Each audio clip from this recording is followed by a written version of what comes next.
Hey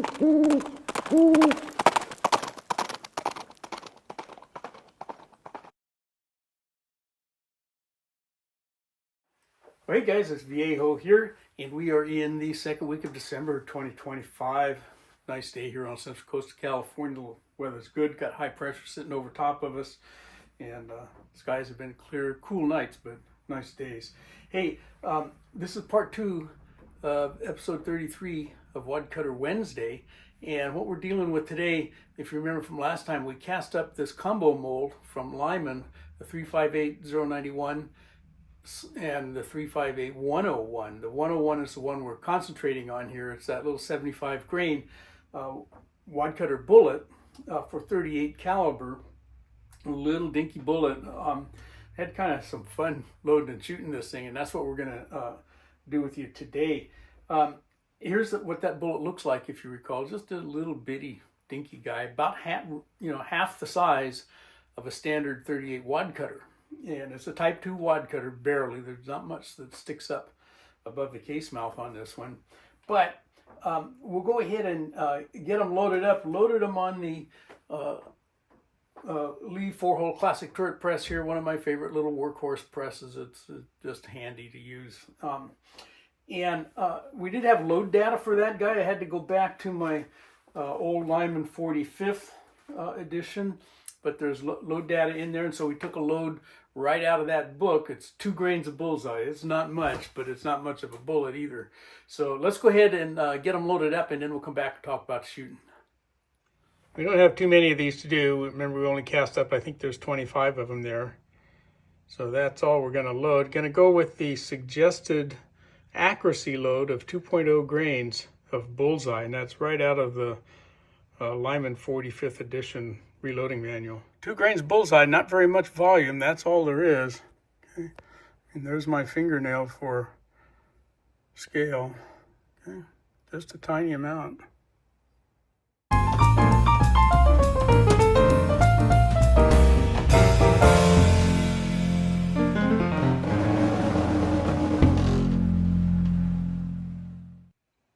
All the brass has been primed now, so it's sized, expanded, and primed with the Servicios Aventuras primers. And if you look, you'll see we got mixed head stamps here, so nothing special there, other than this batch has been together since I got a hold of it. Okay, all trimmed to the same length.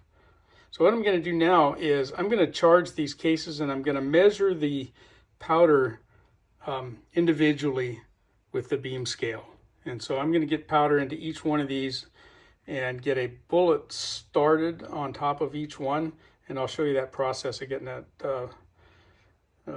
RCBS 1010 scale set up.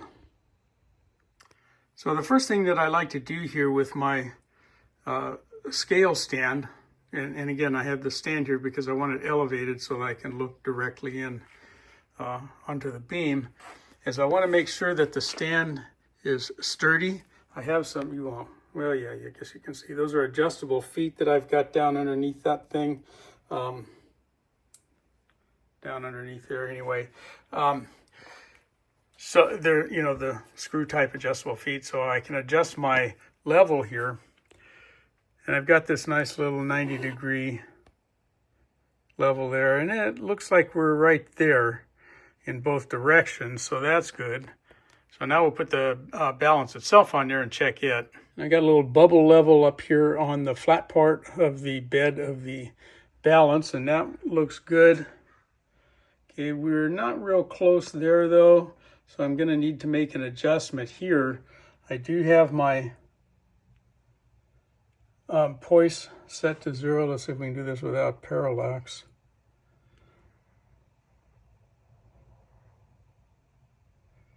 When I look at it, that's what I'm seeing right there. So it's lined up correctly, and I'm lining up the dark line there with the bottom of my scale.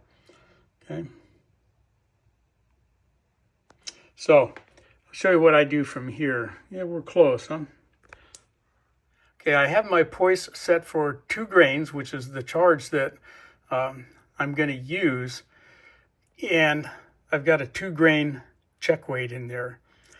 if my desired charge, you know, if I don't have check weights exactly equal to that, I'll use the check weights that are closest to my charge, you know, an accumulation in there. Like if I'm going to do 12 grains, I'll put a 10 and a 2 in there.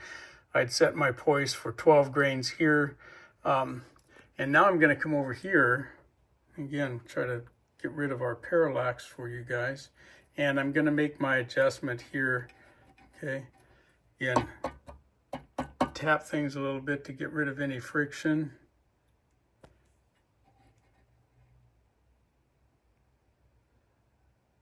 That is direct on. That's what I'm seeing right there. So that's telling me that when this guy lines up over here like that, that I've got 2 grains in there, and that's what I want. This is really hard to do with keeping parallax, you know, in mind, because watch that pointer. I'm not moving the pointer, and now it looks like it's up too high. Come down here, looks like it's way too low. In fact, it didn't move at all. So if you get it, you know, dead on, then you're going to see what's really there. And so you have to do that with your eye as well. You need to get down and look straight on at these guys. The next thing then is to confirm that we actually got powder in all of those. And as you can see, it's difficult to tell without a light. So we'll bring some light in here and we'll scan all of these and make sure that we actually did get powder, okay, in all of these guys. And that it looks like it's the same amount of powder in each one.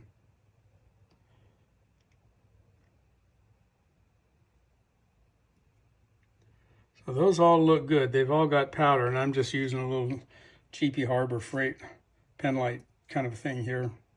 Okay, they're handy and they're inexpensive. All right, after making some incremental adjustments on my seat stem, I'm in there right at about 1.294,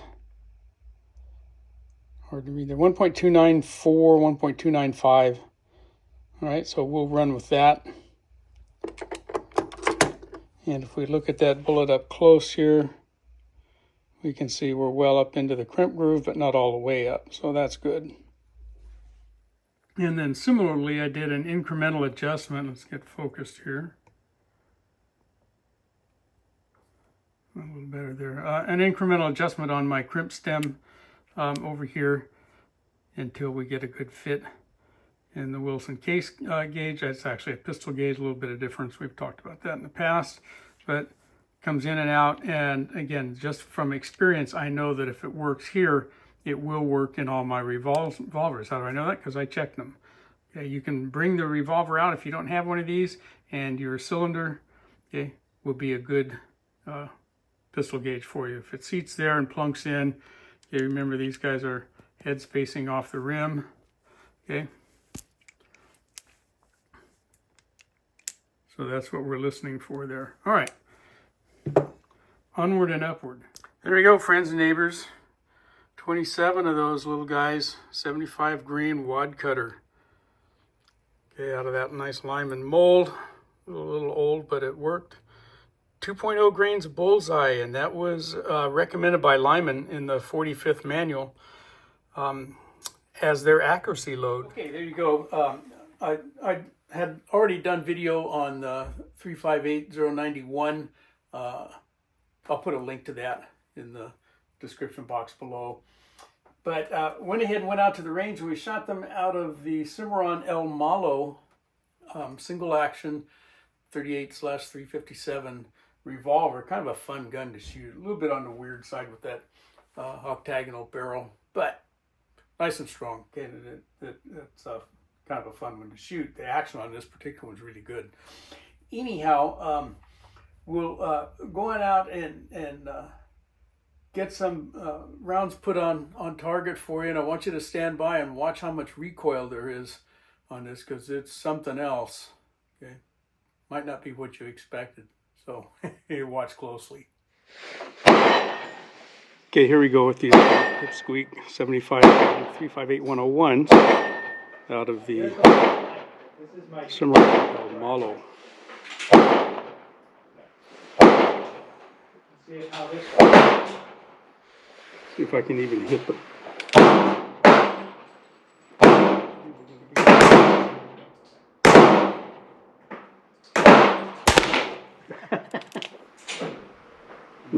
way down there low.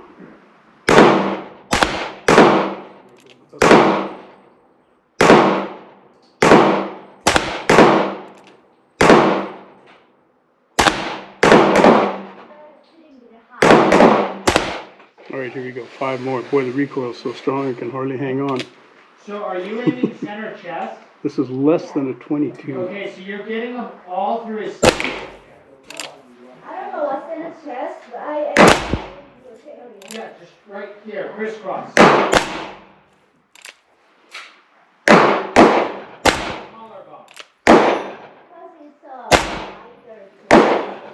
Did you catch all that recoil? Man, I'm telling you, it's like there's nothing coming out of the end of the barrel. It's not much more recoil than there would be with just a primer.